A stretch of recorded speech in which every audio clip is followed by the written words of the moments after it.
Why dev teams need a shared knowledge base. A shared knowledge base helps development teams store, organize, and share information.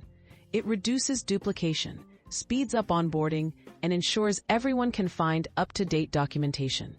Creating a central hub for guides, best practices, and troubleshooting tips lets everyone contribute and learn more efficiently. Choosing the right tool, Confluence or Notion. Popular platforms like Confluence and Notion make it easy to set up a knowledge base. Both offer templates, permissions, and collaboration features. Confluence is often favored by larger organizations due to its Jira integration, while Notion is popular for its flexibility and ease of use. Evaluate your team's workflows before choosing. Setting up your workspace. Start by creating spaces or pages within your chosen tool. Structure your workspace by topics, such as onboarding, engineering standards, and troubleshooting.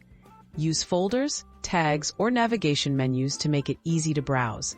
Invite all relevant team members and set permissions to manage who can view or edit content.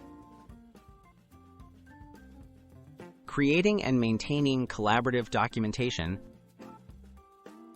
Add essential documents such as how-to guides, code conventions, deployment procedures, and FAQs.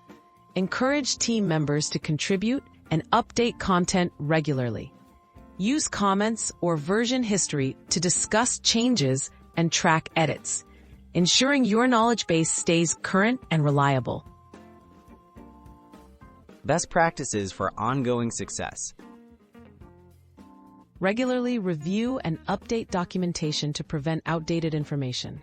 Assign clear ownership for each section or page. Foster a culture of contribution by recognizing valuable additions and making documentation updates a team habit. With these practices, your shared knowledge base will become an indispensable part of your development workflow.